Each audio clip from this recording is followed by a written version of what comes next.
Welcome to ஜூமித் world. நான் உங்கள் சரவணன். இன்னைக்கு நாளில் ஒரு நியூஸ் வந்துச்சு. பார்த்தீங்கன்னா பெரிய விண்கல் ஒன்று பூமியை நோக்கி வருதுன்னு சொல்லி ஏற்கனவே ஒரு மே மாதம் டைமில் இந்த விண்கல் வந்துச்சு. அது வந்து பார்த்திங்கன்னா பூமியை நோக்கி வரும்போது இன்னொரு கல்லோட மோதி அது செதறிடுச்சு. அதனால் பூமிக்கு வந்து ஆபத்து இல்லாமல் போயிருக்கு. ஆனால் இப்போ வர கல் வந்து பார்த்திங்கன்னா ரொம்ப ஆபத்தான ஒரு கல்லாக இருக்குது. உலக நாடுகள் எல்லாருமே ஆராய்ச்சி பண்ணி பார்க்குறாங்க. ரொம்ப ஆபத்தான கல். ஆனால் வந்து பார்த்திங்கன்னா கண்காணிச்சுக்கிட்டே இருக்காங்க. ஆனால் அந்த பூமியை சுற்றி தான் இருக்கே தவிர பூமியை நோக்கி இன்னும் வரலை. பக்கத்தில் தான் இருக்குது, கிட்டத்தட்ட பக்கத்தில் தான் இருக்குது. ஆனால் அது சொல்ல முடியாது. சப்போஸ் அது பூமியை நோக்கி வரலாம், பூமியை தாக்கலாம், என்னன்னாலும் நடக்கலாம். அப்படி ஒரு சூழல் தான் இருக்குது.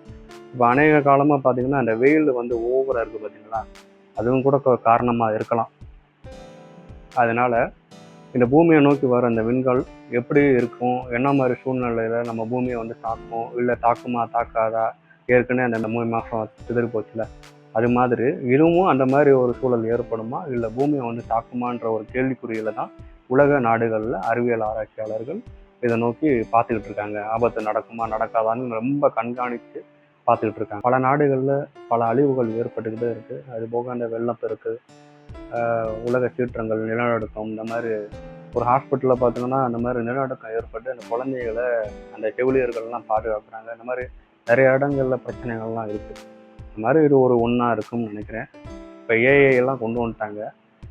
புதிய புதிய தொழில்நுட்பங்கள், அதாவது ரோபோவை உருவாக்குறாங்க, ஒரு பெண் ரோபோவை உருவாக்குறாங்க. அது வந்து கல்யாணமே பண்ணாமல் அதை துணைவியாக ஏற்றுக்கிறாங்க. அந்த மாதிரி நமக்கு ஒரு கேர்ள் ஃப்ரெண்ட் மாதிரி வச்சுக்கிறாங்க. கல்யாணமே வேண்டாம் அப்படின்ற மாதிரிலாம் இப்போ பணக்காரங்கள்லாம், பெரிய பெரிய பணக்காரங்களாம் அந்த ரோபோவை யூஸ் பண்ண ஆரம்பிக்கிறாங்க. அது போக ஏஐலே பல விஷயங்கள் செய்கிறாங்க. அதெல்லாம் பார்க்கும்போது கடவுளுக்கு அப்பாற்பட்ட ஒரு விஷயமா இருக்குது. ஒரு கடவுள் சித்தமானே தெரியல. அந்த மாதிரி சூழலில் தான் இப்போ உலகமே போயிட்டுருக்கு. எதை நோக்கி போகுதுன்னே தெரியல. அதனால கூட இந்த சீற்றங்கள் இருக்கலாம்னு நான் நினைக்கிறேன். பார்ப்போம், பொறுத்திருந்து பார்ப்போம். இந்த விண்கல் வந்து இவ்வளோ தூரத்துக்கு வருதுன்னா அதுக்கு என்ன காரணம்னு யாராலையும் கணிக்க முடியாது. உலக நாடுகளை அதை கண்காணிச்சுக்கிட்டு தான் இருக்காங்க. அந்த விண்கல் பார்த்திங்கன்னா ரொம்ப பெருசாக இருக்குமா. அது சூரியன் லெவலுக்கு தான் அந்த விண்கல் பெருசாக இருக்கும். அது பூமியை நோக்கி வர பார்க்குறதுக்கே சின்னது கல் மாதிரி தான் தெரியும்.